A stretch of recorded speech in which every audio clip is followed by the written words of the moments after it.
Hola mis queridos hermanos, que Dios les bendiga. Es un gusto que estemos llegando ya a esta etapa final de esta materia.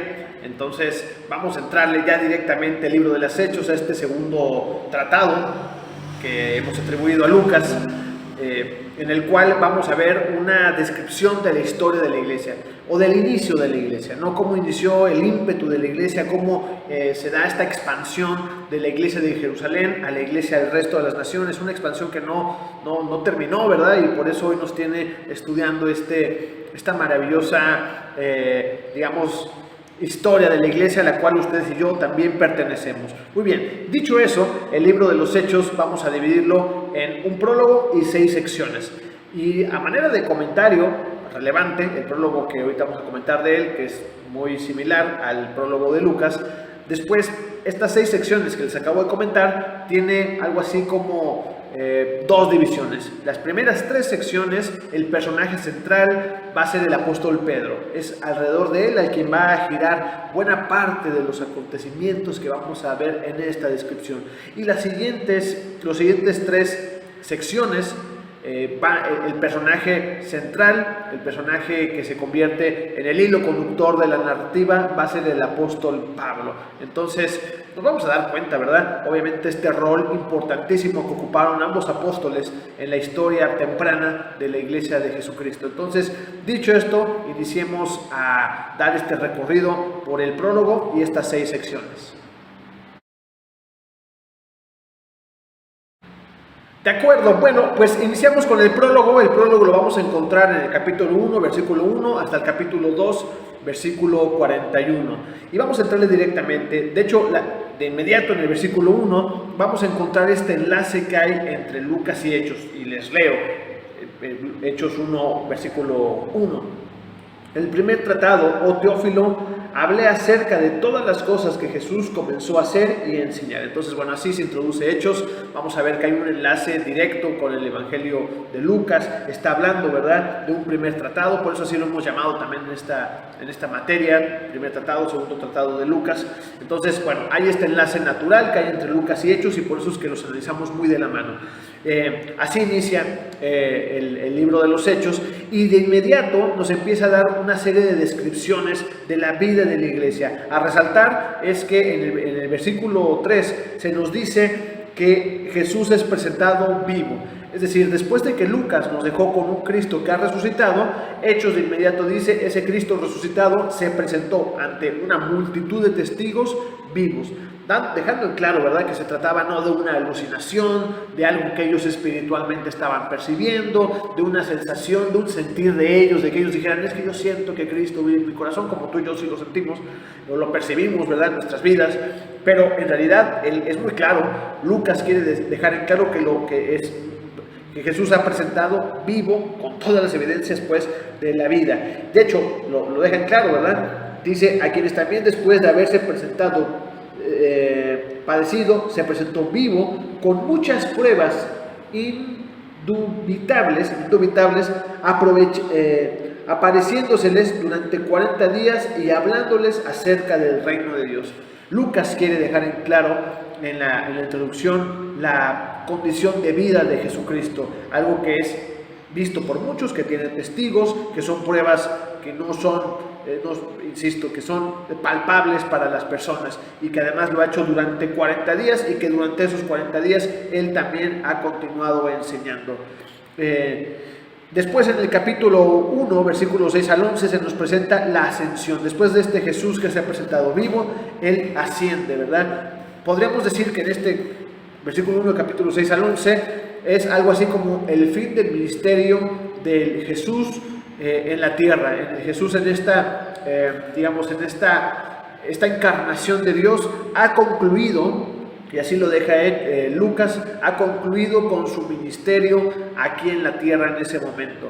Lo que nos viene después es la elección de Judas, del cual no sabemos más. Por cierto, un dato curioso, recuerdan, la elección del sustituto de Judas, ¿verdad? Se nos presenta en el capítulo 1, versículos 12 al 26. Los apóstoles dicen, tenemos que ser 12, debemos entender, ¿verdad? En la cultura judía, el 12 tiene una carga simbólica, las 12 tribus. Entonces, bueno, hay 12 apóstoles con toda probabilidad no es un número elegido por Jesús al azar, ¿verdad? No es que casualmente no fueron 11, ni 9, ni 14, sino claramente el número 2 está buscando representar algo. Finalmente ellos dicen, nos falta uno, hacen una elección echando suertes, esas suertes caen y finalmente se escoge un sustituto de Judas. A manera de comentario de este sustituto de Judas, no sabemos más de su vida. Los eruditos, ¿verdad?, piensan que se trataba de una elección de ellos en su carne, con una buena intención, pero todavía sin la dirección del Espíritu Santo, y es una elección que no les correspondía, digámoslo así, ¿no? Tendría que ser Dios quien llamara a un apóstol y no ellos. Entonces, bueno, aquí hay una elección, ¿verdad?, también para nosotros, en nuestro cristianismo moderno, en nuestras luchas modernas, ¿verdad? De repente que alguien se autoproclame apóstol sin entender el significado realmente literal de la palabra apóstol y del rol que ellos cumplieron en la formación de la iglesia. Pero bueno, ellos también cometen ese error y llaman, parece ser, a un apóstol del cual no prospera su ministerio, o por lo menos no tenemos nada de él. Podemos imaginar que a lo mejor se trató de un buen cristiano que sirvió, pero claramente no se desarrolla un ministerio apostólico a partir de esta elección. Después, en el capítulo 2, versículos 1 al 13, viene la venida del Espíritu Santo, que es antes de este apóstol, justamente en el día del Pentecostés. Esta venida que es descrita por Lucas como una venida sobrenatural, como una venida milagrosa, como una venida inclusive visible, audible, percibible, de tal manera que fuera importante para ellos que pudieran quedar en claro que esa llegada del Espíritu Santo era real. Entonces, a partir de eso, esta venida del Espíritu Santo es presentada como un acto milagroso, como una manifestación sobrenatural de la presencia de Dios en medio de los apóstoles. Después, en el capítulo 2, versículos 14 al 41, viene, después de esta venida del Espíritu Santo, el primer gran sermón del apóstol Pedro. Ya lleno del Espíritu Santo, ya hay el Espíritu Santo obrando en medio de la iglesia, empieza esta presencia de Dios en medio de la iglesia, y bueno, ¿cómo va a cerrar? Con una predicación del Evangelio por parte del apóstol Pedro, en la cual se convierten muchísimas personas, son bautizados. Entonces, así introduce. Quiero que nos demos cuenta que el prólogo del libro de los Hechos es un prólogo muy dinámico, lleno de ímpetu, y es una síntesis de que ha llegado el momento de la expansión de la iglesia, y no va a ser una expansión tímida, va a ser una expansión al contrario, bastante llena de energía, bastante con un empuje del Espíritu Santo, y una expansión profundamente franca, digamos. Hay una decisión de Dios de traer su reino a través de la iglesia, y bueno, Pedro, como este gran primer predicador a las multitudes de la resurrección de Cristo. Muy bien, hermanos, vamos a entrar a la primera sección, la cual va a tratar sobre la vida de la iglesia en Jerusalén, y vamos a ver algunos elementos interesantes que nos habla Lucas como autor. Esta sección la vamos a encontrar desde el capítulo 2, versículos 42, hasta el capítulo 6, versículo 7. Y quiero decirles que Lucas, cada división, cada momento nuevo, va a iniciar con una especie de declaración de algo nuevo, de lo que está sucediendo. Y aquí se les voy a leer capítulo 2, versículo 42. ¿Cómo inicia? Para que nos demos cuenta. Dice: y perseveraban en la doctrina de los apóstoles, en la comunión unos con otros, en el partimiento del pan y en las oraciones. Así es esta introducción, ¿verdad?, que va a hacer Lucas.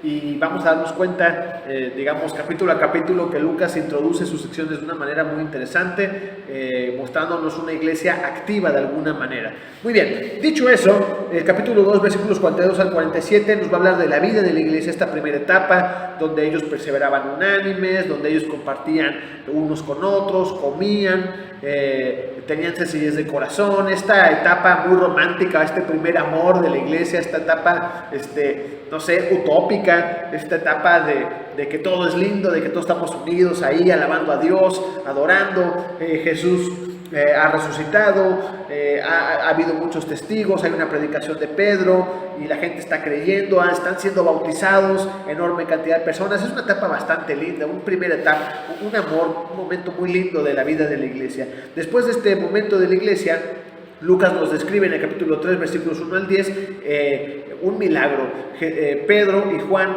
sanan a un hombre que es cojo, ¿verdad? Lo cual nos muestra que este ministerio, digamos, de Jesús, de interactuar en la vida de las personas, de servir a las personas para poder guiarles, para ablandar sus corazones y ablandar el corazón de los testigos de tal manera que puedan ser llevados a Cristo, esta misma actitud que Cristo tuvo, ahora los apóstoles llenos del Espíritu Santo también lo van a hacer. Hay un milagro, ¿verdad? Nosotros entendemos ese milagro no lo hace Pedro y Juan, lo hace Cristo, lo hace Dios mismo. Sin embargo, son herramientas en sus manos. De ahí ellos continúan predicando y haciendo una serie de labores. A este punto vamos a adelantarnos hasta el capítulo 4, versículos 1 al 22, porque resulta que hay un momento importante. Pedro y Juan son llevados ante el concilio, es decir, ante el crecimiento de la iglesia. Resulta que Lucas nos quiere describir que las autoridades judías ponen la mira en Pedro y en Juan y son arrestados y son llevados ante el concilio. Y esto es bastante interesante porque ellos son cuestionados, ellos probablemente sufren algún tipo de tortura, son amenazados y dentro de esta amenaza es: los vamos a dejar libres, pero ya no pueden seguir predicando a Cristo. Se tiene que acabar esto, no generemos más problemas. Yo imagino a los líderes del concilio diciendo: bueno, si Jesús fue llevado a la cruz para evitarnos problemas y ahora resulta que dicen que ha resucitado, tenemos que parar esto. Así que ellos son amenazados. Seguramente en este momento ven a Pedro y Juan, ¿verdad?, como figuras de enorme autoridad en la vida de la iglesia. Pero hay que resaltar algunos elementos de este momento de la historia. Primero es en el capítulo 4, versículo 19, dice: mas Pedro y Juan respondieron diciéndoles: juzgad si es justo delante de Dios obedecer a vosotros antes que a Dios, porque no podemos dejar de decir lo que hemos visto y oído. Aquí Lucas presenta a Pedro y a Juan como testigos oculares, con personas que están dispuestos a dar la vida y personas que están diciendo abiertamente: no podemos dejar de predicar, hemos sido testigos de la resurrección de Cristo, hemos sido testigos de sus enseñanzas y no podemos dejar de predicar. Ellos son amenazados nuevamente y son soltados después de amenazas y de todo tipo de reprimendas. Quisiera resaltar que la iglesia ve esto, sin duda lo que está buscando la cúpula religiosa judía es amedrentar no solamente a ellos, sino amedrentar a toda la iglesia. Y me encanta algo que vemos en el capítulo 4, dentro de esta propia narrativa, versículos 27 y también el 29, porque dice así: porque verdaderamente se unieron en esta ciudad contra tu santo Hijo Jesús, a quien ungiste Herodes, Poncio y Pilato, con los gentiles y el pueblo de Israel. Está hablando, ¿verdad? Lucas está describiendo, está englobando a aquellas personas que han estado en contra de Jesús. Dice: así como estuvieron en contra de Jesús, van a estar en contra de la iglesia. Pero lo maravilloso, versículo 29, y ahora, Señor, mira sus amenazas y concede a tus siervos que con todo denuedo hablen tu palabra. Y quisiera resaltar esto, me parece de enorme valor, porque ellos no pidieron: Señor, quítanos las amenazas, quítanos a ellos que nos están amedrentando, hazles algo, no sé, haz que ya no nos quieran hacer mal. Ellos no piden eso. Me encanta la petición. Ellos piden valor para sí mismos, es decir, en lugar de decir: quítanos el problema, quítanos a los que nos están amenazando, lo que dicen es: danos a nosotros valor para que a pesar de las amenazas continuemos predicando tu palabra. Y me parece que Lucas está dejando ver aquí el espíritu de la iglesia. Y porque es maravilloso, porque nosotros como cristianos del siglo XXI también debiéramos de tener este mismo sentir, ¿no? En lugar de decir: Señor, que la gente deje de rechazar a la iglesia, Señor, que las redes sociales dejen de criticarnos. No, Señor, danos valor, danos carácter para ser fieles discípulos tuyos, Señor. A pesar de la oposición del mundo, queremos servirte, queremos predicar tu palabra. Muy bien. Nos vamos, ¿verdad? Versículos 32 al 37 del capítulo 4. Se nos muestra, ¿verdad?, que tenían todas las cosas en común. Nos deja ver esta etapa de la vida de la iglesia de enorme fraternidad, donde se ayudan, donde hay una comunidad, donde comparten unos con otros, donde empiezan a quitarse estas divisiones. Insisto, es una etapa muy hermosa de parte de la vida de la iglesia, una utopía, ¿no? Una nueva lógica social dentro de la vida de la iglesia. Y esto es muy importante porque en la vida de la iglesia entendemos que somos iguales, hemos sido comprados por la sangre de Cristo. No dio Jesús más por unos que por otros, y las divisiones humanas entre ricos, pobres, mujeres, hombres, de una clase social o de otra, de un color de piel y de otro. Estas divisiones que nos ponemos los humanos y que queremos imponer, aquí Lucas dice, en la iglesia no era lo natural. La iglesia llena del Espíritu Santo entendió la vida de una manera diferente. Ellos tenían las cosas en común y es tremendo, es muy bello.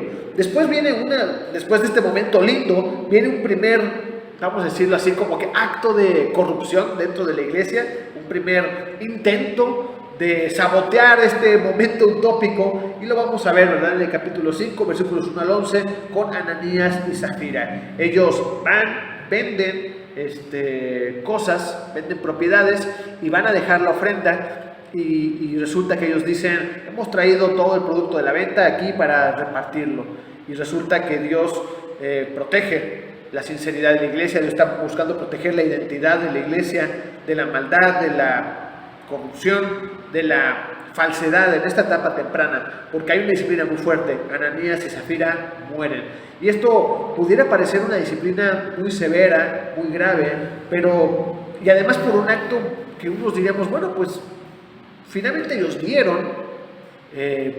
Algunos hasta enseñan, utilizan este pasaje, ¿verdad?, para enseñar algo incorrecto, para decir, no, den todo, vendan y traigan a la iglesia y demás. Ahora, si alguien tiene en su corazón dar a la iglesia, amén, gloria a Dios, y seguramente Dios le bendecirá y le multiplicará. Pero el problema no es ese. El problema es que Ananías y Zafira querían ocupar un lugar en base a lo que estaban dando. Querían mostrarse públicamente como un matrimonio que había dado todo, que no había escatimado. Hubiera sido diferente que ellos hubieran dicho, vendimos esto y traemos la mitad para darlo. No hubiera habido mayor problema. El tema es esta actitud piadosa, esta doble moral que ellos presentan y que Dios está protegiendo a su iglesia en esta etapa inicial. No quiere que esta actitud florezca dentro de la vida de la iglesia. Entonces, pues es de bastante llamativo. Muy bien. Después, capítulo 6, versículos 1 al 7, viene también una serie de dificultades o esta forma en la cual la iglesia va a resolver, porque está la elección de los diáconos. Pero el contexto es muy interesante, porque ante el crecimiento de la iglesia nos dice la Biblia que hay una especie de murmuración entre las mujeres de origen gentil, entre las viudas de origen gentil, lo cual nos deja ver que la iglesia tenía un rol social de proteger a las personas desvalidas. Las mujeres viudas eran un segmento de la sociedad, vamos a decirlo así, vulnerable, y ante esta situación hay un ministerio seguramente donde se reparten alimentos a las personas más necesitadas. Pero resulta que las mujeres de origen griego, que probablemente en este momento no son mayoría, se sienten discriminadas y dicen, oye, a las cristianas de origen judío están recibiendo una mayor porción, les están dando más, y a nosotros nos están dando menos. Y ellas sienten también como una especie de rechazo. Dios aquí les guía en el Espíritu Santo para tomar una decisión. Ok, vamos a llamar a 7 diáconos para que ellos puedan resolver, para que ya no se trate para dejar a alguien encargado, a alguien responsable. Y aquí vemos un primer ministerio dentro de la iglesia, es decir, la iglesia se empieza a estructurar, empieza a organizarse.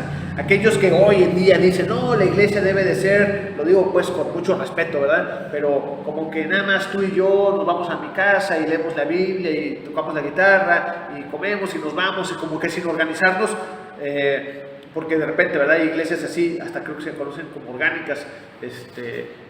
Insisto, pues lo voy a decir con muchísimo respeto ante diferentes maneras de entender, pero no es lo que está en Hechos. En Hechos lo que vemos es una iglesia que no tiene problema en estructurarse, en organizarse, en decir, oigan, los seres humanos nos organizamos para muchas cosas, no nada más la iglesia, para el trabajo, para la vida política, para la vida social, para todo. Los seres humanos, Dios nos ha dado la capacidad de organizarnos, y cuando nos organizamos, resulta que somos mejores, somos más eficientes. Así que la iglesia no tendría por qué ser diferente, porque es creación de Dios, al igual que toda estructura humana, porque el ser humano es creación de Dios. Entonces, dicho esto, sin abundar, ellos dicen, ¿Qué tenemos que hacer? Llaman a 7 diáconos. Llama la atención que la descripción de estos diáconos, sus nombres son de origen griego, de origen gentil, de tal manera que dice, bueno, si se están quejando las mujeres, las viudas gentiles, pongamos diáconos con los cuales ellas se puedan sentir también representadas.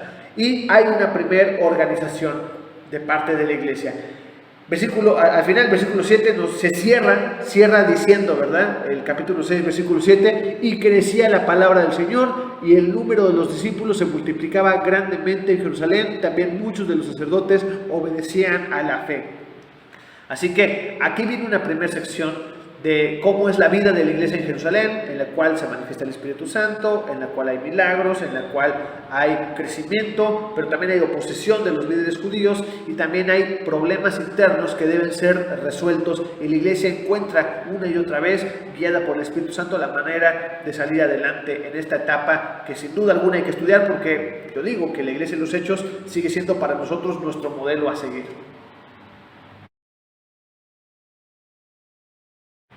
Iniciamos con la segunda sección, la cual la vamos a encontrar desde el capítulo 6, versículo 8, al capítulo 9, versículo 31. Y antes de introducir al tema de esta sección, quiero que notemos el final de la sección anterior y el inicio de la nueva sección, para que notemos estos cambios que Lucas va a estar haciendo a lo largo del libro de los Hechos entre una y otra sección. Cómo despide y cómo inicia siempre. Miren cómo dice el final, digamos, el capítulo 6, versículo 7, o sea, el final de la primera sección, dice: y crecía la palabra del Señor y el número de los discípulos se multiplicaba grandemente en Jerusalén, también muchos de los sacerdotes obedecían a la fe. Así termina esta sección e inicia esta nueva sección, y miren cómo inicia: y Esteban, lleno de gracia y del poder, hacía grandes prodigios y señales entre el pueblo. Muy bien, así inicia.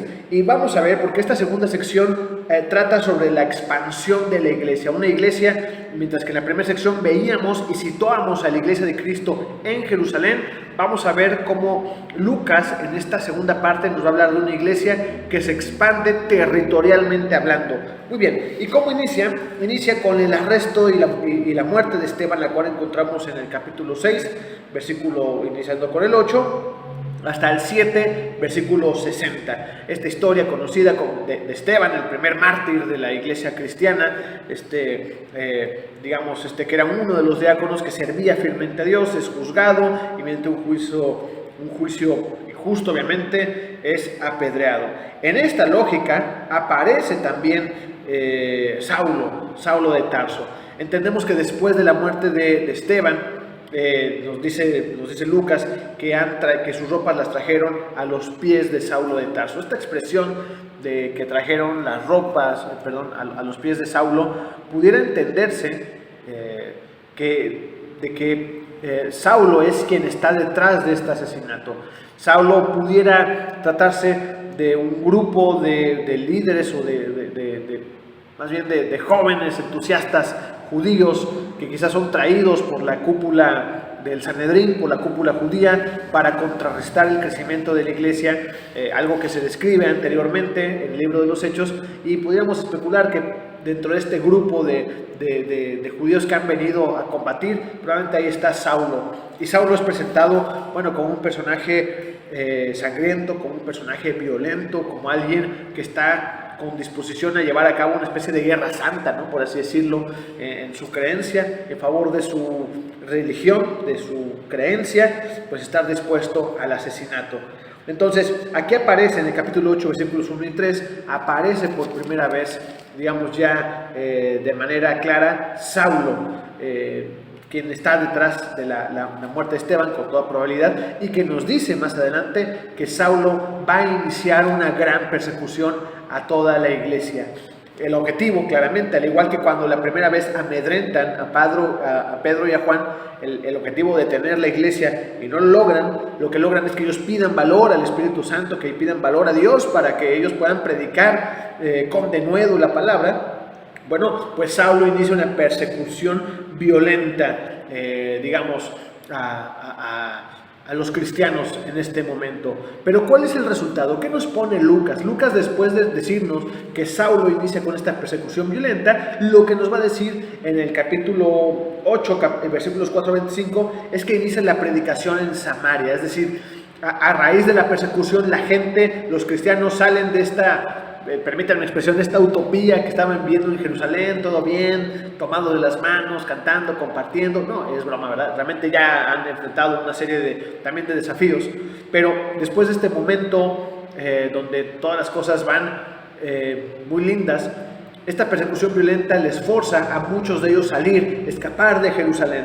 Pero lo que sucede es lo contrario a lo que los líderes de la cúpula religiosa judía pretendían, que es acabar con la fe cristiana, sino que lo que provocan es causar una expansión territorial. Salen estos cristianos y de inmediato Lucas dice, hay una predicación en Samaria. Con toda probabilidad salieron cristianos a otras regiones, pero claramente Samaria, a Lucas la entiende como un lugar simbólico, como un lugar donde dijéramos los cristianos de origen judío, en esta confrontación cultural entre judíos y samaritanos, entre aquellos que eran percibidos como étnicamente parecidos, pero mezclados con los pueblos aledaños y que diluyeron su fe y que son algo así como unos traidores. Esta lucha, ¿verdad?, entre judíos y samaritanos. Pues bueno, aquí vemos que los cristianos van y empiezan a predicar en medio de estas personas. Hay un rompimiento, vamos a decirlo, de estos estereotipos, cumpliendo las palabras de Jesús de predicar en toda Jerusalén, en toda Judea, en toda Samaria, hasta el último de la tierra. Aquí vemos un Lucas que dice, ya han predicado en Jerusalén, están predicando pues, en Judea, ¿verdad?, es parte de Jerusalén, pero han llegado también a Samaria. De inmediato, también nos presenta en el capítulo 8, versículos 26 al 40, Lucas nos presenta la conversión del eunuco etíope, el cual el Espíritu Santo, dice la Biblia, le dice a Felipe que vaya y que predique, que busque un hombre, que es este eunuco etíope, el cual va de regreso de Jerusalén y va rumbo a Gaza, va en el desierto, y Dios le mueve a Felipe para que lo encuentre, y lo encuentra leyendo el libro de Isaías, y viene este asunto donde, digamos, este eunuco etíope dice, no entiendo, ¿tú me puedes explicar? Claro que sí, hay una predicación, y este eunuco etíope resulta que también dice, ¿qué impide, verdad, que sea bautizado? Bueno, estoy aquí haciendo una síntesis, pero con frases muy famosas, aquí hay agua, bautícenme, lo cual nos enseña muchas cosas, ¿no? Pero aquí lo relevante, lo que claramente Lucas sí quiere resaltar, es la conversión de cristianos de otras etnias. Pudiéramos entender que este eunuco etíope tenía una cercanía hacia el judaísmo, podría tratarse inclusive de un prosélito al judaísmo, alguien convertido al judaísmo y que había, porque dice la Biblia que había ido a Jerusalén a adorar y venía de regreso. Sin embargo, claramente Lucas quiere mostrarnos estas diferencias étnicas, estas condiciones étnicas distintas y cómo es que el Espíritu Santo está moviendo para que toda aquella persona, no importa quien sea, de dónde venga, su color de piel, su cultura, si está buscando a Dios, pueda encontrarse con Cristo. Y aquí lo vemos claramente. Y no solamente eso, en el capítulo 9, versículo 1 hasta el versículo 19, lo que, bueno, y de hecho es hasta el 31, ¿verdad? Si lo ponemos más completo, pero vamos a empezar aquí hasta el capítulo 9, del 1 al 19, lo que vamos a encontrar es la conversión de Pablo, la conversión de Saulo, este personaje que anteriormente Lucas ha descrito como un promotor de la persecución de la fe cristiana, ahora se va a convertir a la fe en cristianismo. Esta conversión que sucede camino a Damasco, donde Saulo de Tarso tiene un encuentro directo con Jesucristo, que por cierto, llamativo, ¿verdad? Lucas dice que la voz que Saulo escucha es: ¿por qué me persigues? ¿Quién eres? Soy Jesucristo a quien tú persigues. Y quiero aquí hacer un pequeño paréntesis en la frase de Jesús, ¿por qué me persigues? Porque uno diría, no estaba persiguiendo a Cristo, está persiguiendo a los cristianos, está persiguiendo a la iglesia, pero Jesús dice, no, me persigues a mí, tu problema es conmigo, no es con esas personas que creen en mí, tu problema es conmigo. Bueno, hay esta manifestación, esta expresión sobrenatural de Dios en la cual Saulo pierde la vista durante un tiempo. Viene toda esta descripción de la conversión, de Saulo y cómo transita, a este personaje que conoceremos como Pablo. Dios dice, Lucas describe que Dios ha revelado que Saulo sería un instrumento muy importante en sus manos. Y lo vemos pues a la historia de la iglesia, por supuesto que se convierte en un instrumento no solamente en el mundo gentil, sino en el pensamiento cristiano. No podremos negar que Pablo, ocupa un rol de desarrollo, si me permiten la palabra, aparte estamos en seminario, de desarrollo de la teología cristiana. Claramente claramente Pablo tiene este rol fundamental en para estructurar el pensamiento y para estructurar la buena parte de la teología cristiana y bueno, un autor relevantísimo del Nuevo Testamento. Pero bueno, aquí Lucas nos hace esta descripción de Saulo y de cómo de ser un perseguidor de la iglesia se convierte en un discípulo, y más adelante pues Dios empezaría a utilizar su vida. Pero quiero que notemos cómo esta segunda sección de lo que se trata es de la expansión de la iglesia de Jesucristo. Número 1, la iglesia es perseguida violentamente, pero esto no la frena. Todo lo contrario, se expande geográficamente a lugares donde frecuentemente los judíos no tendrán un interés directamente, y nos muestra Samaria. Después nos habla de etnias, este eunuco etíope que está buscando a Dios y que étnicamente seguramente era diferente, y que sin embargo también puede creer en Cristo. Y después no solamente él, el perseguidor de la iglesia, es decir, inclusive aquellos que están actuando claramente mal y que están persiguiendo a Cristo, como lo describe la propia Biblia, tienen un lugar, tienen la oportunidad de arrepentirse y creer. Saulo decide creer, hay que dejarlo claro, no es que él no tuviera la decisión, pero cuando se le presenta a Cristo, él reconoce, la estoy regando, y se entrega y cree en Cristo, y finalmente él también es utilizado. Entonces, esta segunda sección de lo que trata es de la expansión de la iglesia de Jerusalén a las afueras, y esta expansión que es geográfica, es étnica y es hasta de condición humana, vamos a ponerlo así en el caso de Saulo.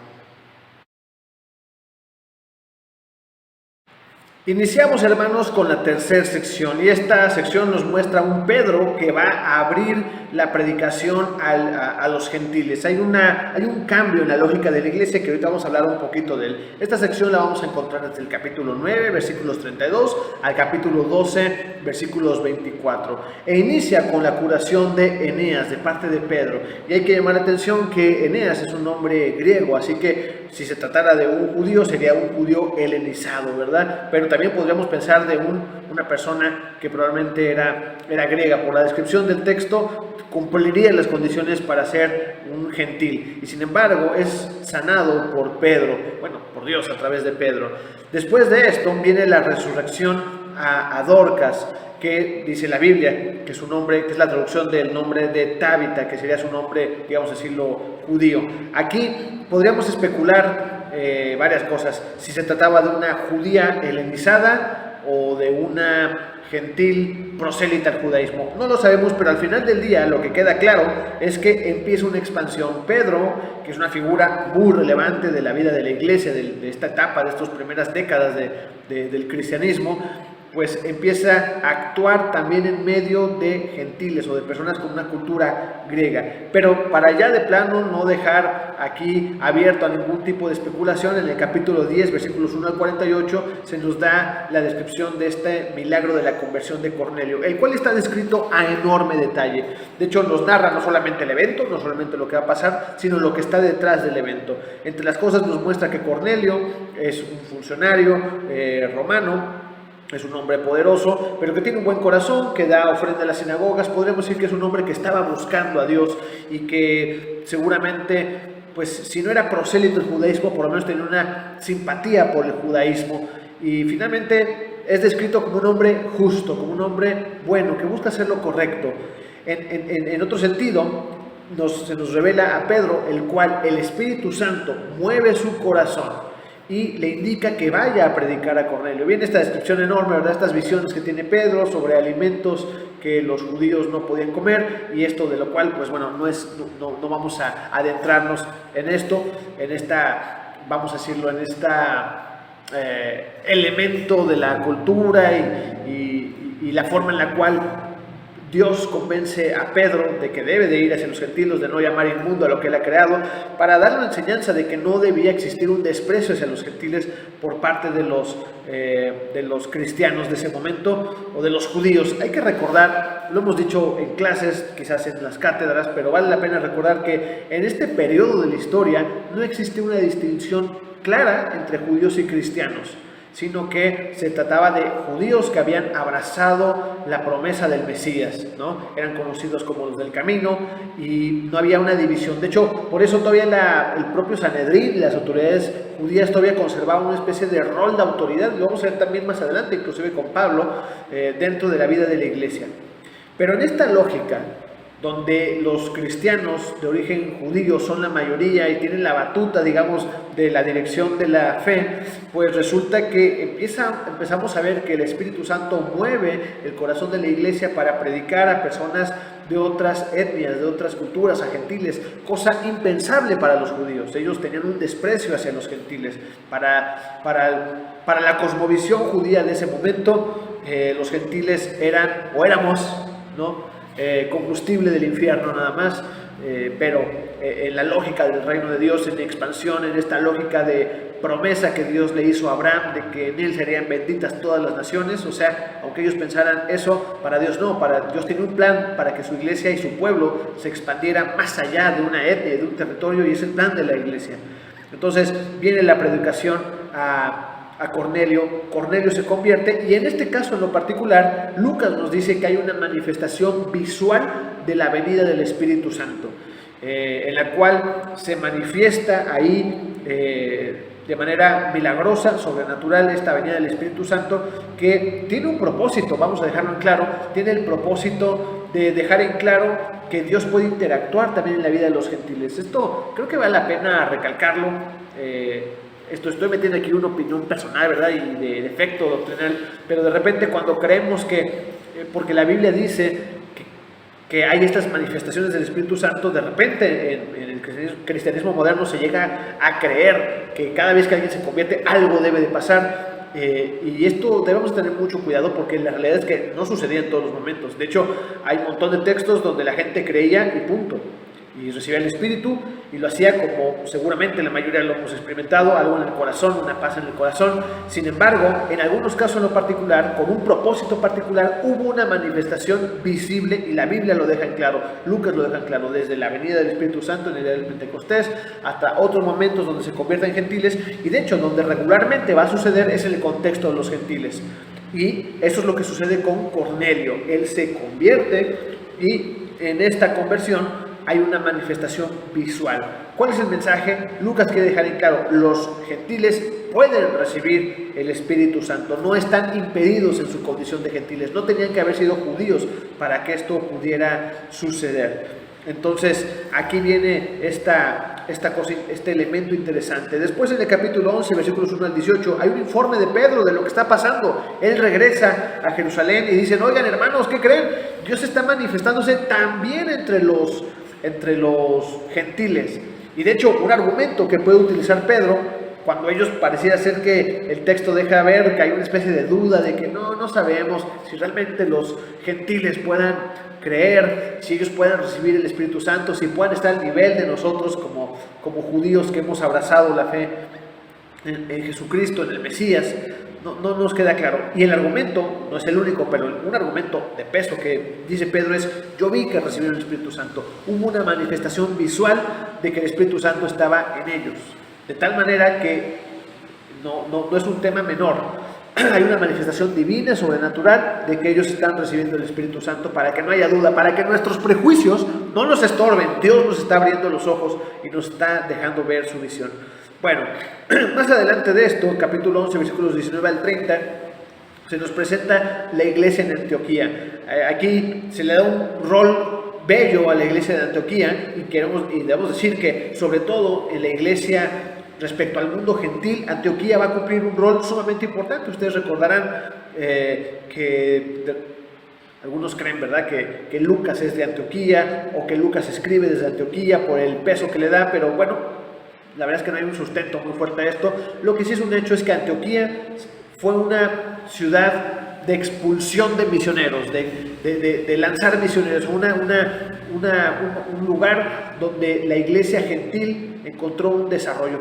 Si pudiéramos ponerle capital, tal vez no debamos hacerlo, ¿verdad?, pero podríamos decir que en esa etapa de la historia, la capital del mundo de cristianos de origen judío era Jerusalén, y la capital del mundo de los cristianos de origen gentil pudiera haber sido Antioquía, ¿no? Si me permiten la expresión capital, ¿verdad? No debemos entenderlo así, pero vamos, para darnos a entender la importancia de cada región. Pero dentro de Antioquía pasan varias cosas interesantes y quisiera mencionar por lo menos dos. La primera es que Lucas nos dice que es el lugar donde por primera vez se le llama cristianos a los cristianos. Y la lógica era la siguiente: regularmente los judíos, los cristianos de origen judío, pues, ellos decían hermanos, no había una distinción. Como les digo, no había una división entre cristianos y judíos como nosotros la tenemos y la entendemos y la vivimos. No la había. Así que había los judíos que habían abrazado la promesa o que habían abrazado al Mesías, que habían creído en el Mesías, y los que eran escépticos o que de plano rechazaban. Esa era la condición. Pero acá hay una especie de problema, porque hay un montón de cristianos que son de origen judío. ¿Y cómo les llamamos? Porque no les podemos llamar judíos, no podemos decir que son hermanos en el sentido judío, en el sentido étnico que ellos entendían en su mente. Así que dice Lucas que en este lugar, en Antioquía, por la gran cantidad de gentiles que estaban abrazando la fe en Cristo y que estaban predicando y estaban haciendo la obra de Dios en Antioquía y hacia las afueras de Antioquía, es donde se les empieza a distinguir entre judíos y cristianos. Ellos se les empieza a conocer como cristianos, justamente. No es menor, porque de aquí para el real, a partir de ese momento, y se empieza a consolidar esta lógica. No es algo que pasa en un momento, no es a partir de Antioquía, es algo que seguramente tarda décadas en consolidarse, pero que a la postre, al día de hoy, identificamos claramente quién es un cristiano y quién es un judío, y la realidad es que hemos tomado decisiones espiritualmente diferentes, ¿verdad? Bueno, dicho eso, se nos dice, y otro elemento que vale la pena para efectos de esta materia tomar en cuenta es que se nos habla de una profecía de la cual quiero hablar rápidamente, la cual está en el capítulo 11, versículo 28, que dice: y levantándose uno de ellos, llamado Ágabo, daba a entender por el Espíritu que vendría una gran hambre en toda la tierra habitada, la cual sucedió en tiempo de Claudio. Aquí nada más quiero dejar en claro que el autor, Lucas, está diciendo que hay un hombre, profeta, llamado Ágabo, que ha dicho que habría un gran hambre. Y dice, y esta profecía, de la cual yo les estoy escribiendo, que sucedió, ya sucedió y fuimos testigos de ella. Dice, la cual sucedió en los tiempos de Claudio. Es decir, el propio autor está buscando reafirmar, está buscando decir, oigan, esta profecía que la gente escuchó y que es parte de la historia, ¿qué creen? Ya se cumplió. ¿Por qué este texto en lo particular es muy importante? A mí me parece que es importante para efectos del fechaje de lo que ya hemos estado hablando enorme cantidad de veces a lo largo de esta materia, en el fechaje de los sinópticos.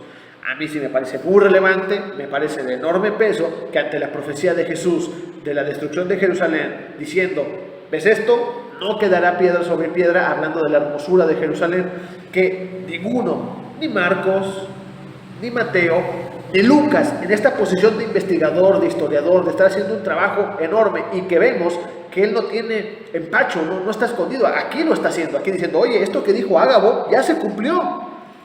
Hasta dice en tiempos de Claudio, pero cuando habla de la profecía de Jesús no menciona nada, no dice, y esto que dijo Jesús ya se cumplió. Es más, ¿no sería maravilloso que si hubiera sido escrito después del 70, Marcos no dice que se cumplió, Mateo no dice que se cumplió, aunque entendemos que probablemente Lucas y Mateo son bastante contemporáneos, pero vamos a empezar, Marcos no lo escribe, y Lucas diga, bueno, Marcos escribió esto, pero ahora que yo tengo esta información y que podemos corroborar que esta profecía se cumplió, escribámoslo. No lo hace.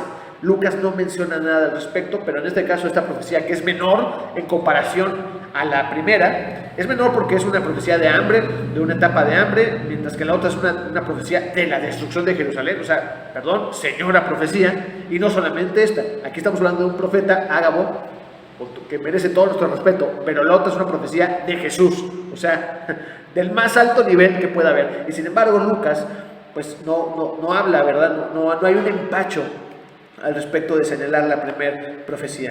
Bueno, dicho esto, continúa la narración, capítulo 12, versículos de 6 al 19, antes de eso, del capítulo 12, versículos 19, capítulo 12, 19, se nos describe la muerte de Jacob. Jacob es el hermano de Juan, es la muerte de un apóstol, ya no es menor, y nos dice la Biblia que ha caído a la espada y que ha sido ordenado esta ejecución por Herodes Agripa I. Esto es muy interesante porque aquí empieza una persecución también de Estado, vamos a ponerlo así. Dice Lucas que Herodes quiere lastimar a la iglesia, empezar a poner orden, y que él nota que eso le agrada a los judíos. O sea, la cúpula judía se agradó de que hayan asesinado a un cristiano, y no cualquiera, no es que hayamos de diferentes niveles, pero es un apóstol, es una figura de autoridad enorme en la vida de la iglesia. Y resulta que es asesinado. La cúpula de la fe judía lo ve con buenos ojos, y Herodes dice: pues vamos a darles un poquito más para ganar votos, ¿no? Para ganar popularidad. Y dice la Biblia que él arresta a Pedro. Después, en el capítulo 12, versículos 6 al 19, lo que nos dice es que Pedro es liberado de manera milagrosa de la cárcel. Es decir, aunque el poder está en contra de la iglesia, Dios va a estar a favor de su iglesia y va a hacer lo necesario para que el mensaje sea entregado. Podrán matar apóstoles, podrán matar cristianos, pero el evangelio no dejará de predicarse, porque eso es obra de Dios. Es el reino de Dios en expansión y depende de él. Después nos dice el capítulo 12, versículos 12 al 24, que muere Herodes. Y la verdad es que la descripción, no la voy a leer ahorita, pero se nos habla de una descripción donde Herodes le quiere robar la gloria a Dios y quiere ponerse en el nivel de Dios. Y dice la Biblia que un ángel lo tocó, lo mató. No podemos entender a qué se refiere, a que lo enfermó de alguna manera, pero en el versículo 23 dice: al momento un ángel del Señor le hirió, por cuanto no dio la gloria a Dios, y expiró comido de gusanos. Esta expresión pudiera tratarse de algún tipo de enfermedad severa, grave, desagradable, una muerte lamentable. Podríamos decir que ni todo el oro de Judea liberó a Herodes del juicio que Dios haría sobre él, un personaje, ¿verdad? Tremendo, maquiavélico, enfermo de poder en todos los sentidos.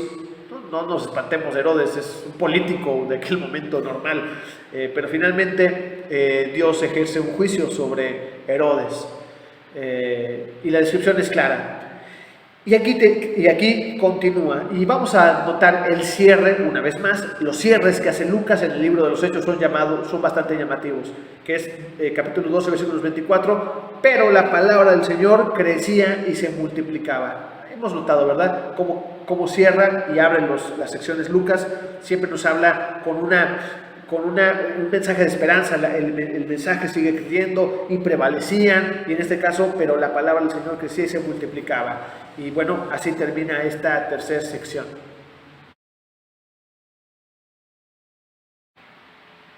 Inicia, hermanos, la cuarta sección del libro de los Hechos, y aquí vamos a ver una especie de cambio de personaje principal. Mientras que en las primeras tres secciones, claramente la figura de autoridad central y el personaje, digamos, de mayor peso es el apóstol Pedro, en esta nueva sección lo va a hacer el apóstol Pablo. Y así inicia. Esta sección la vamos a encontrar entre el capítulo 12, versículos 25, hasta el capítulo 16, versículo 5. Y así inicia con un Saulo y un Bernabé, de la mano de Marcos, que van a iniciar a estar juntos. Dice así el versículo inicial, 12:25: y Bernabé y Saulo, cumpliendo su servicio, volvieron de Jerusalén, llevando también consigo a Juan, el que tenía por sobrenombre Marcos. A partir de esto nos va a decir que inician un primer viaje misionero. Capítulo 12, versículo 25 hasta el 13, versículo 3, nos va a hacer esta descripción de que la gente, la iglesia en Antioquía los toma, los abraza, ora por ellos y los envían como misioneros. Tiene que ver con que la iglesia seguramente da los recursos, financia, digamos, este primer viaje misionero. Entonces, en este punto de la historia de la iglesia, no solamente la iglesia no se ha detenido, sino que inclusive más bien suma talento y se expande en todos los sentidos. De aquí, hermanos, vamos a ir un poco rápido. Hay una sección amplia del capítulo 13, versículo 4 hasta el 14, versículo 28, en la cual van a suceder un montón de cosas. Básicamente se trata del viaje misionero de Pablo y Bernabé, el cual, bueno, en Panfilia los deja Marcos, pero bueno, más allá de eso, sucede un montón de cosas. Básicamente vemos una descripción amplia de Pablo y Bernabé predicando en el mundo gentil. Se convierte dentro de las cosas relevantes, se nos describe la conversión de un procónsul romano, se nos narra también que los judíos en esas regiones gentiles rechazan el evangelio, se polarizan. ¿Cómo es posible? Y seguramente les es una afrenta ver que tantos gentiles están abrazando la fe en Cristo. En esta sección también tenemos varios sermones de Pablo, es una sección riquísima en teología, porque estamos hablando de Pablo. Lucas está ahí colocando literalmente sermones del apóstol Pablo. También se nos menciona un Pablo que realiza milagros en Listra. También un punto, ¿verdad?, donde la gente los quiere deidificar, los toma a Pablo de Bernabé. Oigan, ustedes son nuestros dioses, vamos a tomarlos como dioses. Pero bueno, tiene que ver con la predicación y con las obras que había alrededor de ellos, pero bueno, ellos los detienen, ¿verdad? No, solamente hay un Dios y crean en Él y les enseñan a Dios. Digamos, en esta lógica, eso hace que los judíos aún más quieran estar en contra de Jesús. De hecho, cuando ellos los tratan de edificar, los judíos se enojan más. ¿Cómo es posible? Malinterpretan y utilizan cualquier pretexto para oponerse, y de hecho ponen a la gente de la ciudad en contra de Pablo y de Bernabé. En esta sección amplia vamos a ver unos gentiles que son receptivos al mensaje, que están abiertos, que están siendo convencidos y persuadidos a la fe a través de la predicación de Pablo y de Bernabé. Por cierto, en medio de esta sección hay un cambio. Al inicio de la sección todavía se nos habla de Saulo, y de repente ya cuando vemos el viaje misionero, sobre todo en el capítulo 13, a partir del versículo 13, ya no se nos habla de Saulo, sino que ya se nos empieza a hablar de Pablo. Así dice, ¿no? Capítulo 13, versículo 13: habiendo zarpado de Pafos, Pablo y sus compañeros arribaron a Perge y a Panfilia, pero Juan, apartándose de ellos, volvió a Jerusalén. Es decir, en este evento en el cual Marcos, dice aquí Juan Marcos, regresa a Jerusalén en medio del viaje, en medio de este evento, de repente ya no es Bernabé y Saulo como había sido antes. Aquí ya es Pablo y sus compañeros. Se nota que hay un cambio, es decir, al inicio de este viaje misionero queda claro que Pablo no inicia con un liderazgo total, pero que en medio de este viaje Pablo adopta este liderazgo y adopta este rol enorme en la expansión del cristianismo en el mundo gentil. Más adelante, en el capítulo 15, se nos habla de un concilio en Jerusalén, en el cual hay este conflicto de parte de los cristianos en Jerusalén cuando ven la expansión del cristianismo en medio del mundo gentil. Pero bueno, este conflicto vale la pena de repente mencionarlo un poco más, el cual está en el capítulo 15. En el versículo 1 y 2 se nos habla de cuál es el conflicto, cuál era el tema. El tema era la circuncisión. Dice, estos gentiles no están ni circuncidados y ya resulta que son parte de nosotros. ¿Cómo es esto posible?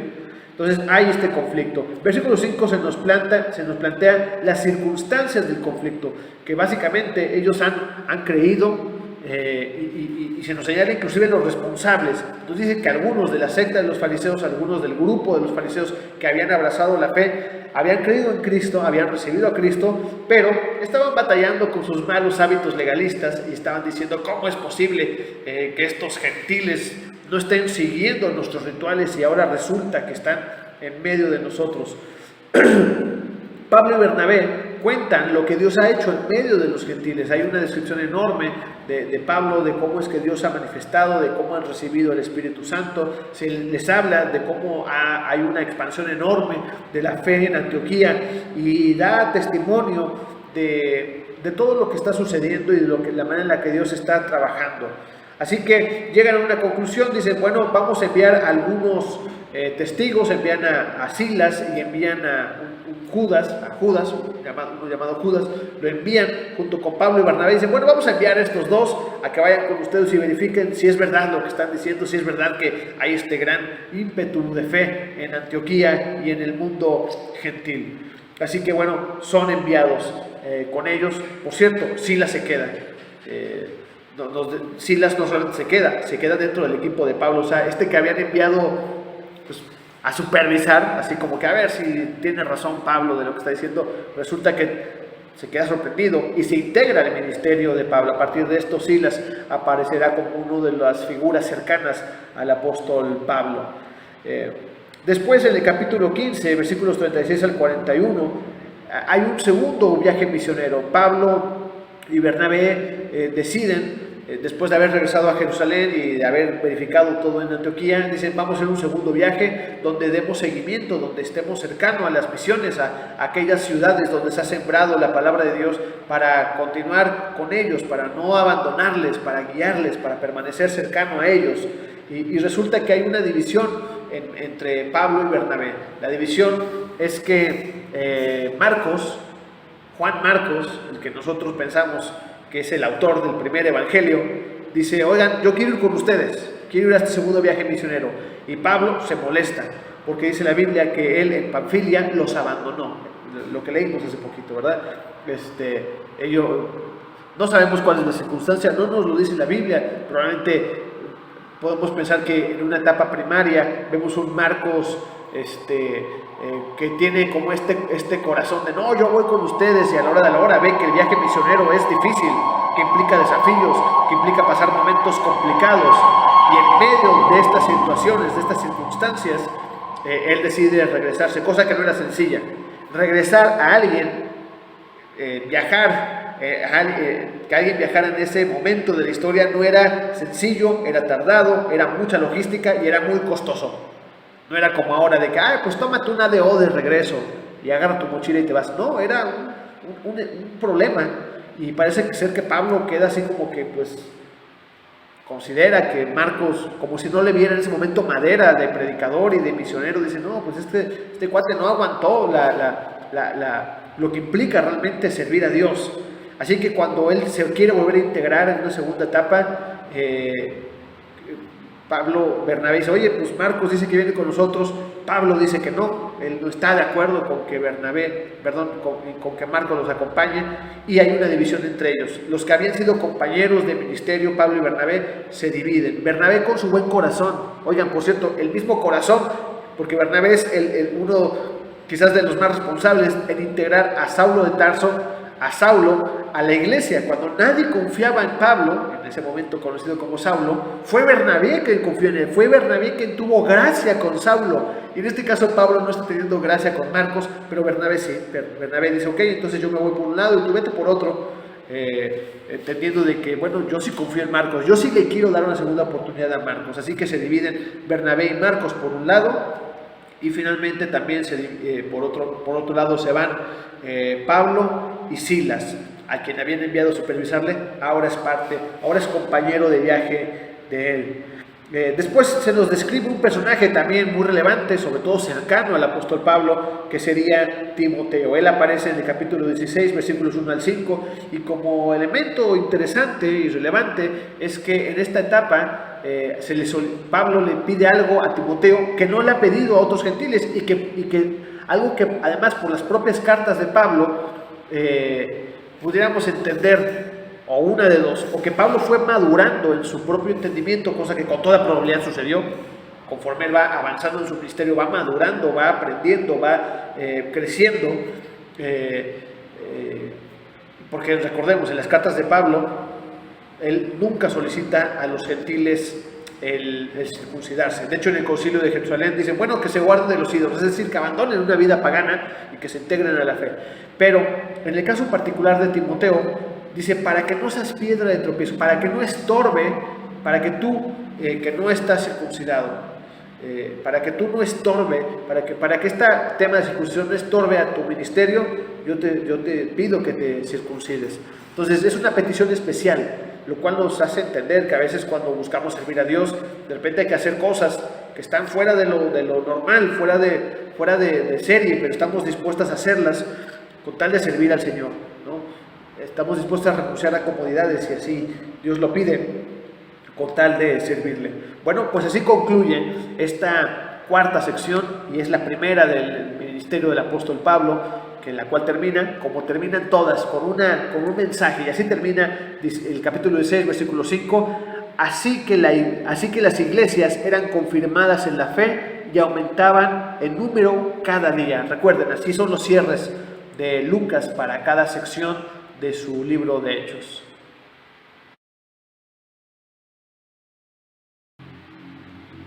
Muy bien, iniciamos con la quinta sección del libro de los Hechos, la cual la vamos a encontrar desde el capítulo 16, versículos 6 al capítulo 19, versículo 20.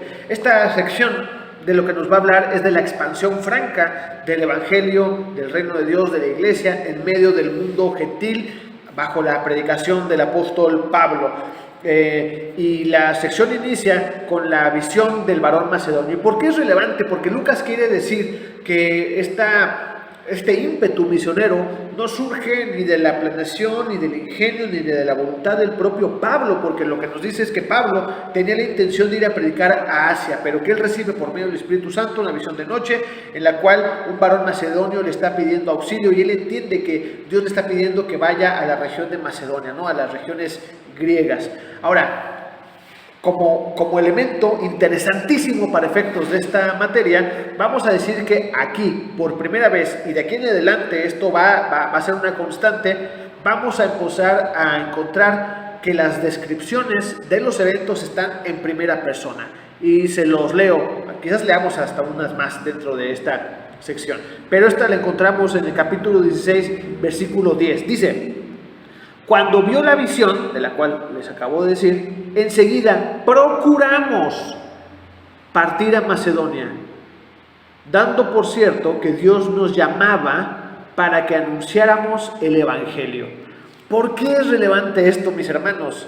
Para efectos de entender la autoría, lo que queda claro es que a partir de este momento de la historia de la iglesia y del ministerio de Pablo, el autor del libro de los Hechos y por lo tanto el autor del Evangelio de Lucas ya está dentro de la historia de la fe cristiana.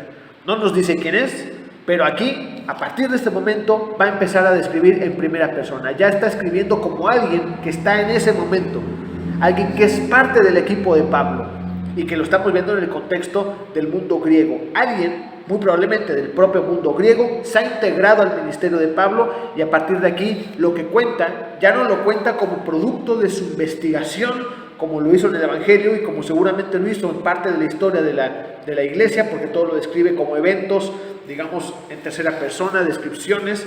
En este momento ya no, aquí ya vemos un autor del libro que ya está interviniendo, aquí ya está describiendo digamos de su memoria, por así decirlo, y es muy llamativo porque en muchos eventos ya las descripciones son sumamente vívidas.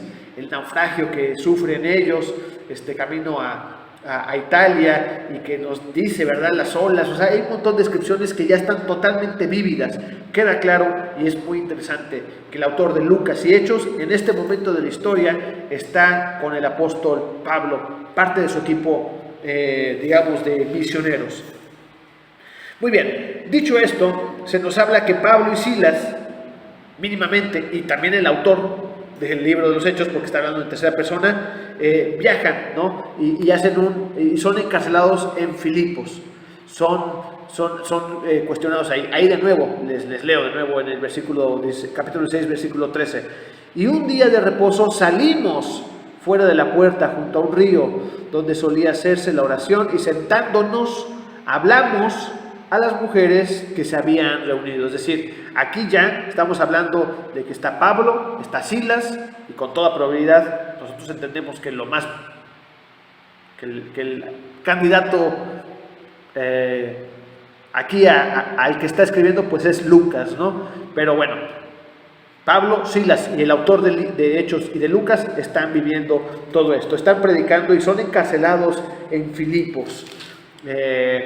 Después de esto podemos ver a un Pablo que está predicando en el mundo gentil, está teniendo confrontaciones especialmente con los judíos. Regularmente en las ciudades, aunque ya no eran ciudades de mayoría, bueno, con una población amplia judía, está predicando a los gentiles, pero son los judíos los que principalmente se oponen esencialmente a que puedan integrarse a la fe cristiana.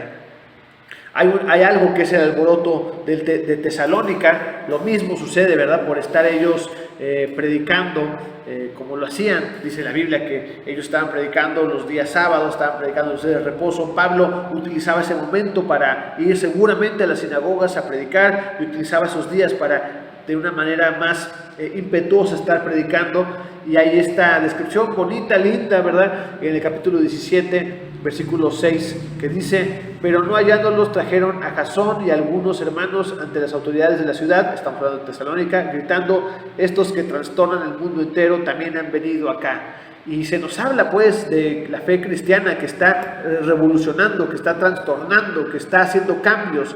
No una iglesia tímida, sino una iglesia que se expande de la misma manera en la cual Jesús la describió cuando le dijo a Pedro: sobre esta piedra edificaré mi iglesia y las puertas del Hades no prevalecerán contra ella. Pues aquí las puertas del Hades se están derribando ante la expansión de la fe cristiana en esta etapa de la historia hermosa, tremenda. Después se nos habla de Pablo y Silas en Berea y el alboroto pues en Tesalónica. Básicamente esta sección del capítulo 18 vamos a ver Pablo en el mundo gentil predicando, haciendo obras. En él encontramos sermones de Pablo, encontramos esta confrontación en el mundo gentil de Macedonia básicamente, y también pues algunos de los elementos relevantes, ¿verdad? En el capítulo 17 versículo 16 hasta el versículo 34, cuando Pablo predica en Atenas, esta ciudad de Grecia, de Macedonia, que es una ciudad como fuente del pensamiento, de la filosofía, un lugar pues emblemático, aunque también sumamente pagano. Resulta que él va, ¿verdad?, a predicar, y se encuentra este templo o este altar al Dios no conocido, y es maravillosa esta experiencia porque Pablo dice: yo vengo a hablarles de este Dios no conocido. Es decir, Pablo está adaptando su predicación al mundo gentil. Es maravilloso. Él a los gentiles no les predica de la misma manera que a los judíos, a los cuales les quiere persuadir: oigan, ese Mesías que se le prometió a nuestros padres ha venido en Cristo. Él les convence de esta manera. Pero estos de aquí no saben nada del Mesías, no conocen las Escrituras, no conocen las profecías del pueblo de Dios, del pueblo judío. Así que, ¿qué hace? Les predica en un contexto que ellos puedan entender. Oye, ustedes creen en muchos dioses, veo que son muy religiosos, veo que son muy creyentes, pero veo que también reconocen que hay un Dios que no conocen. Yo vengo a hablarles de ese Dios. Entonces es maravilloso la lógica de cómo Pablo no adapta el evangelio, pero sí adapta la estrategia para que las personas se mantengan abiertas, abran su corazón. Aquí se nos describe un Pablo que está en Atenas, más adelante, del capítulo 18, versículo 1 hasta el versículo 21, Pablo predicando en Corinto. Estas ciudades pues son muy relevantes, ¿verdad? Porque tenemos hoy pues cartas, ¿verdad?, de Pablo a los cristianos de aquellas regiones, a los cuales les regula, a los cuales les da enseñanza. Después Pablo regresa y va a su tercer viaje misionero, pero esto ya será en la siguiente sección. Pablo concluye en el versículo 20, se concluye esto cuando dice que los corintios, dice, les rogaban que se quedase con ellos por más tiempo, mas no accedió, sino que se despidió de ellos diciendo: es necesario que en todo caso yo guarde en Jerusalén la fiesta que viene, pero otra vez volveré a vosotros si Dios quiere, y zarpó a Éfeso. Después continúa, Pablo regresa a Antioquía, hace su tercer viaje misionero. Se nos muestra un Pablo de la mano también de Apolos, y vamos como varios de los personajes que se van integrando al ministerio de Pablo son gentiles. Recordemos que algo que tenemos más o menos claro es que el autor de Hechos y Lucas es un gentil, y claramente Pablo aquí se ha rodeado de gentiles. Toda esta descripción donde ya está en primera persona, donde es alguien que está cercano a Pablo, pues no tendríamos por qué creer que no se tratara también de un gentil, dado todas las evidencias que hay en el propio libro de Hechos y Lucas, pero además de que Pablo está rodeado de cristianos de origen gentil. Después, en el capítulo 19 se nos habla de un Pablo que va a Éfeso. Y dentro del propio Éfeso también se arma un alboroto. Hay un alboroto dentro de Éfeso, pero antes de eso se nos habla de un Pablo que está predicando en aquella ciudad. Termina así, capítulo 19, versículo 20. Y así crecía y prevalecía poderosamente la palabra del Señor. He estado leyendo, hermanos, los cierres de los capítulos o de las secciones del libro de los Hechos, las secciones naturales, para que nos demos cuenta cómo Lucas, cada vez que termina una sección, cierra con un mensaje de vigor para la iglesia, un mensaje de expansión para la iglesia, un mensaje donde dice: la iglesia no se detiene. Bueno, pues aquí así concluye esta quinta sección del libro de los Hechos. Hemos llegado, hermanos, a la sexta sección del libro de los Hechos. Esta sección la vamos a encontrar desde el capítulo 19, versículo 21, al capítulo 28, versículo 31, cuando concluye el libro de los Hechos. Esta sección inicia con un Pablo que está en Éfeso, ahí es donde nos deja la narración anterior. Pablo está predicando en Éfeso, y dentro de esta lógica la gente se empieza a convertir. De inmediato, digamos que esta sección nos va a mostrar cómo es que Pablo va a concluir en Roma. ¿Cuál es rumbo a Roma? ¿Qué es lo que acontece en la vida de Pablo para que él llegue a Roma? Y nos dice que dentro del propio mundo gentil empieza también a haber tensiones, ya no solamente con los judíos, sino con los gentiles. La sección del capítulo 19, versículos 23 al 41, es el alboroto a Éfeso. Lo que nos describe Lucas, todo en primera persona, él está parte de esto, es que la gente en Éfeso, especialmente aquellos que se encargaban de vender imágenes de la diosa Diana y seguramente de otros ídolos también, ven con preocupación la expansión del evangelio. Ellos dicen: oye, estos cristianos están llegando aquí, les están persuadiendo también a los gentiles a creer en su fe y están dejando nuestros ídolos. Así que nosotros vemos amenazado nuestro negocio. En este punto hay una especie de cercanía en la historia de Pablo con la de Jesús, cuando Jesús también confronta los intereses económicos del templo. En este caso, no es que Pablo los confronte directamente, sino que ellos se ven amenazados, es decir, los propios líderes religiosos judíos se ven amenazados por la expansión del cristianismo. Al final del día llegan a la conclusión de que Pablo, Silas y probablemente Lucas no han hecho ninguna ofensa ni han hecho blasfemia en contra de su falsa diosa Diana, pero finalmente ellos deciden dejarlo ir. Ellos quedan así como que preocupados por la situación y deciden salir y continúan en su viaje en la región. Nos describe el libro de los Hechos una serie de momentos, una serie de ciudades a las cuales Pablo va a estar viajando en toda Macedonia y Grecia, que es la región, ¿verdad? En general, y nos hablará de Pablo en Troas, Pablo en Mileto, y finalmente toda esta situación. Pablo se despide del mundo gentil en Mileto y él decide ir a Jerusalén. Desde el inicio del capítulo dice que Pablo tiene en su corazón el regresar a Jerusalén, el poder estar en Jerusalén. Muy bien, pues bueno, a partir de esto, en el capítulo 21 vamos a ver este retorno a Jerusalén. Una vez más les leo algunos ejemplos.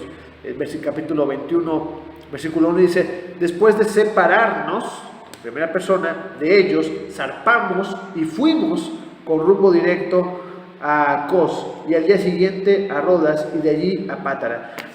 Nada más leo esto pues para recordar y hacer esta énfasis de cómo el autor de Hechos ya está dentro de los propios eventos. Finalmente se trata del viaje de Pablo hacia Jerusalén. Dice que inclusive quiere ir a Jerusalén para las fiestas, para guardar las fiestas judías. Después, en el capítulo 21, versículo 17, Pablo es arrestado en el templo y, como dato relevante, él es juzgado también. Es primeramente juzgado por el Sanedrín, es juzgado por los líderes judíos. Y es interesante porque Pablo sigue reconociendo hasta cierto punto las autoridades judías. De hecho, vamos a darnos cuenta, no solamente en este caso, sino siempre que él tiene una interacción con los judíos, le llama varones hermanos. Y en este caso en lo particular, en la defensa de Pablo, la cual encontramos desde el capítulo 21, versículo 37 hasta el 22. Bueno, vamos a seguirnos más adelante porque de hecho la defensa de Pablo es bastante larga. Por ejemplo, iniciando el capítulo 22 dice: varones hermanos y padres, oíd ahora mi defensa ante vosotros. Es decir, hay un reconocimiento de Pablo hacia las autoridades judías en este sentido.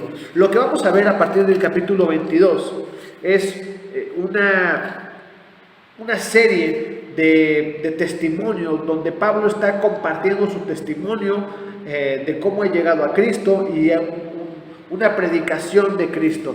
En el capítulo 22, versículo 30 hasta el 23, versículo 11, vemos a un Pablo ante el concilio.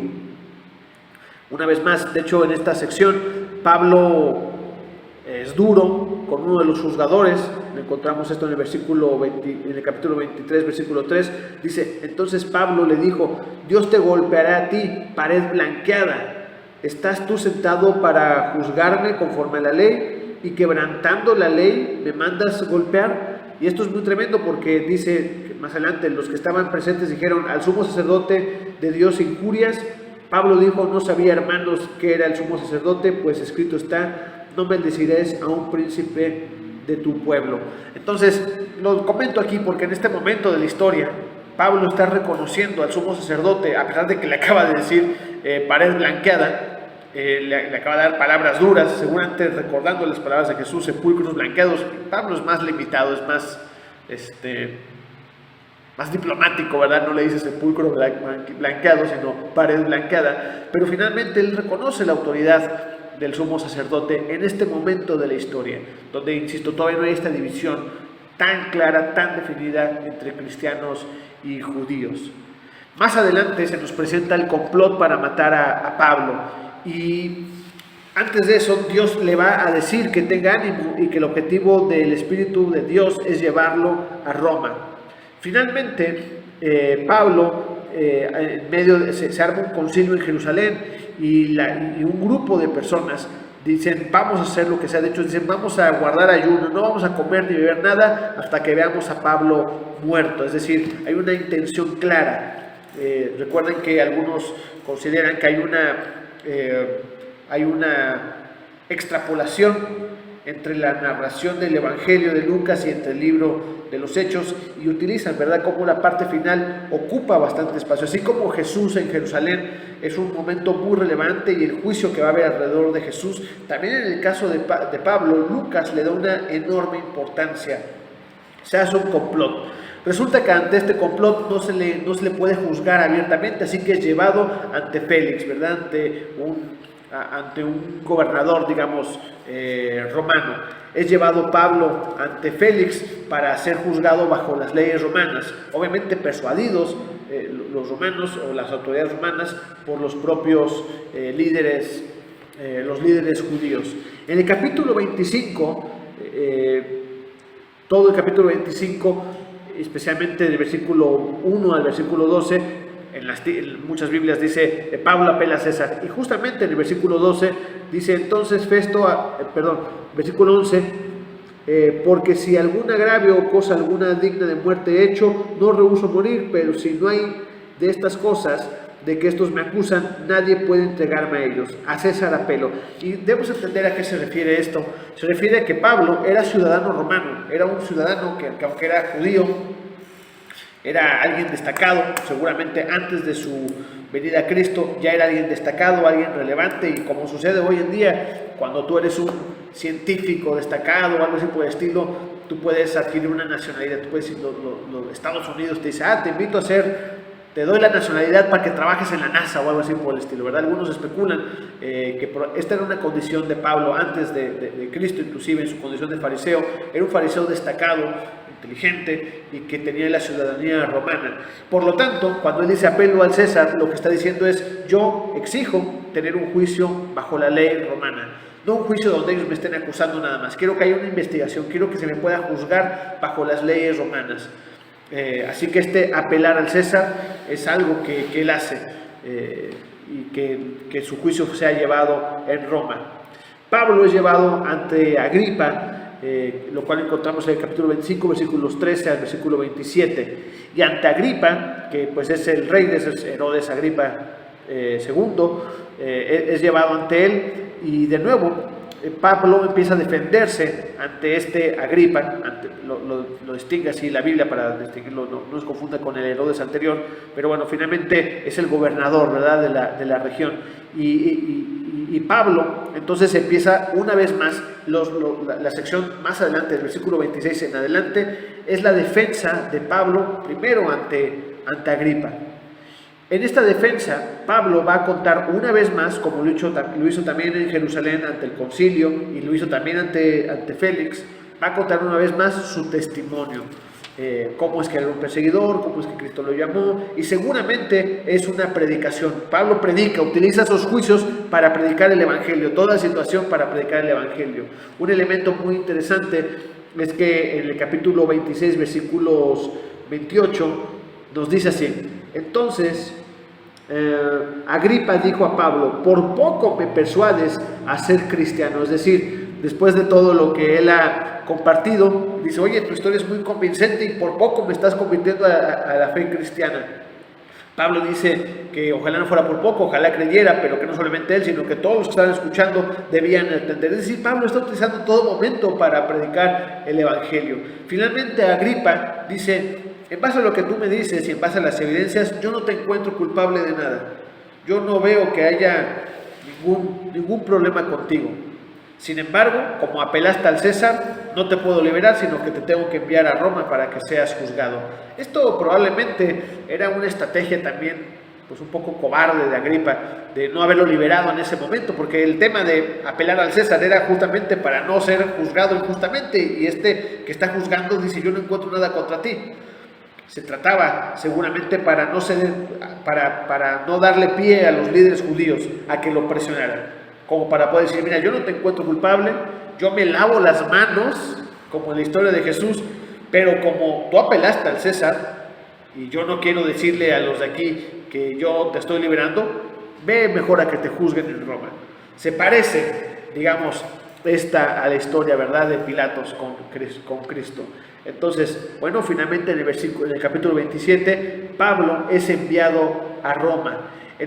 Durante este viaje nos describe en los siguientes capítulos un naufragio que es muy vívido, es algo relevante para efectos de la crítica textual, ¿verdad?, del libro de los Hechos. Es que este naufragio es muy vívido, se nos dice un mar que sopla, se nos habla de una vela, se nos habla pues de elementos de un testigo ocular, y además está descrito en condición de testigo ocular. Es decir, el que escribe Hechos está pasando con Pablo, está acompañando a Pablo para ser juzgado a Roma. Finalmente, después de la tempestad, hay una serie de manifestaciones. Pablo aprovecha para predicar a los reos, Pablo aprovecha para predicar a los romanos, a los soldados, inclusive a un centurión, en medio de esa situación tan complicada, hasta que este barco naufraga. Eventualmente, el barco que ha naufragado va a dar a la isla de Malta, donde la gente lo recibe, y también el señor, digamos, un terrateniente, ¿verdad?, de ahí, de la isla de Malta, lo recibe, lo acoge, los ayuda, los alimenta, y claramente Pablo también aprovecha para continuar predicando. Finalmente, el libro de los Hechos, ya en su capítulo 28, en los últimos versículos, a partir del versículo 17, nos muestra un Pablo que ya se encuentra en Roma. Él ya está listo para enfrentar un juicio en la ciudad de Roma. Sin embargo, Pablo lo que aprovecha, porque aquí está en una condición que podríamos decir que es libertad condicional, es decir, Pablo no está en una cárcel propiamente hablando, como anteriormente sí lo había estado, ¿verdad? Había estado varias veces encarcelado, literalmente en una cueva o en algún lugar así, en un calabozo, encadenado. Pero en este momento Pablo está bajo una condición de libertad condicional, es decir, está más o menos libre, no se puede ir de Roma y tiene que atender a ser juzgado en Roma. En medio de esto, dice la Biblia que él va y busca a los judíos de Roma, busca las sinagogas, se reúne, va los días sábados para poder compartir con ellos. Y resulta que en medio de esto les está compartiendo y les dice, oigan, ¿qué creen? Me mandaron de Jerusalén, porque dicen que yo he hecho esto y esto, pero ¿qué creen? Les voy a predicar, y les comparte.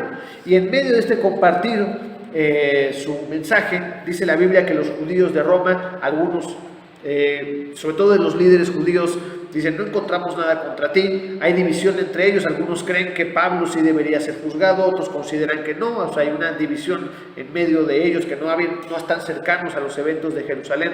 Sin embargo, es llamativo porque lo que nos dice Lucas es que ellos dicen, oye, pues no sabemos nada de ti, no nos han mandado ninguna carta para decirnos nada de ti, pero sí sabemos que los cristianos están creciendo y que están causando alboroto por todos lados. Así que aprovechando que eres uno de ellos, ¿por qué no nos compartes tu punto? Y se pone Pablo a predicarle a los judíos de Roma, a los líderes judíos de Roma, seguramente a la población en general. Resulta que Pablo dice palabras duras porque ellos no deciden, son tibios. Algunos como que sí, algunos como que no, pero inclusive dentro de los propios líderes judíos pareciera ser que no hay un empuje hacia el evangelio, no hay quien abrace fuertemente, por lo menos en ese momento, el mensaje del evangelio. Pablo da un último discurso en el libro de los Hechos, que es una referencia, ¿verdad?, a una profecía dura respecto a los judíos. Esto lo encontramos en el versículo 25 al 27. Dice: y como no estuviesen de acuerdo entre sí, al retirarse les dijo Pablo esta palabra: bien habló el Espíritu Santo por medio del profeta Isaías a nuestros padres diciendo: ve a este pueblo y diles, de oído oiréis y no entenderéis, y viendo veréis y no percibiréis, porque el corazón de este pueblo se ha engrosado, y con los oídos oyeron pesadamente, y sus ojos han cerrado, para que no vean con los ojos y oigan con los oídos, y entiendan de corazón y se conviertan, y yo los sane. Sabed pues que a los gentiles es enviada esta salvación de Dios, y ellos oirán. Él da un mensaje pues duro, fuerte respecto a la cerrazón de parte de los líderes judíos. Y aquí viene ya el cierre del libro de los Hechos, el cual creo que vale la pena comentar. Versículo 29 al versículo 31. Y cuando hubo dicho esto, los judíos se fueron, teniendo gran discusión entre sí. Y Pablo permaneció 2 años enteros en una casa alquilada, y recibía a todos los que a él venían, y predicando el reino de Dios y enseñando acerca del Señor Jesucristo abiertamente y sin impedimento. Muy bien, ¿qué quiero comentar de esto? Algunos eruditos consideran que este final es un final extraño, es un final raro, digamos, es un final como que el libro de Lucas y su cierre y el inicio de Hechos es bastante claro, ¿no?, con su prólogo y con su cierre, pero en este caso en particular el cierre parece un poco extraño, como que deja la historia así como un poco inconclusa. Entendemos que en este arresto domiciliario es donde Pablo escribe una gran cantidad, un porcentaje muy relevante de las cartas que hoy tenemos en el Nuevo Testamento. Es decir, este arresto domiciliario de 2 años que está en Roma es sumamente relevante, el cual podría estar en torno del año 62. Ahora, ante las hipótesis de que realmente el final de Hechos era otro y que se perdió en la historia, hay que decir lo siguiente: este último versículo 31 sí coincide con los cierres. Es decir, hemos estado leyendo cómo cierra cada uno de los versículos, de las secciones, y cómo Lucas la cierra, y la verdad es que sí coincide un poco, por lo menos, ¿no? Y predicando el reino de Dios y enseñando acerca del Señor Jesucristo abiertamente y sin impedimento. Sí pareciera ser un cierre clásico del que Lucas está haciendo al libro de los Hechos. Pero ¿por qué no nos dice más?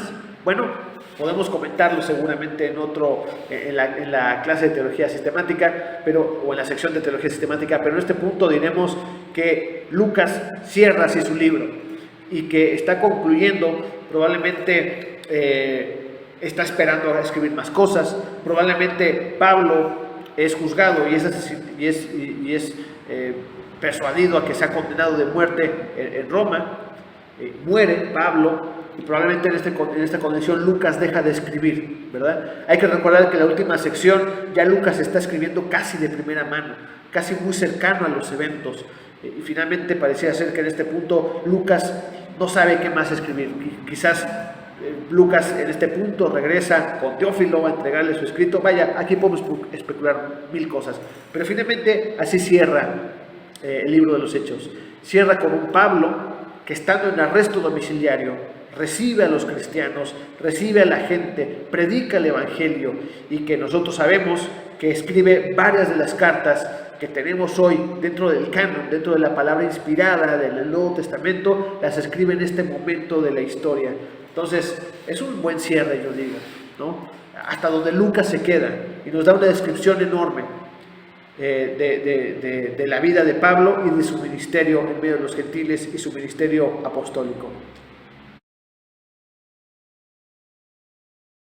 Hermanos, hemos concluido con el libro de los Hechos y es un libro que nos habla de la llegada del reino de Dios a Jerusalén, la llegada del Espíritu Santo, el movimiento del reino de Dios a través de la iglesia y de una iglesia que no se queda en Jerusalén, sino que se va a toda Judea, que se va a toda Samaria y hasta lo último de la tierra. El final de Hechos es un poco extraño porque pareciera quedar inconcluso. Algunos románticamente dicen que Lucas lo hace así porque la historia de la iglesia sigue, vamos a decirlo así, sigue escribiéndose.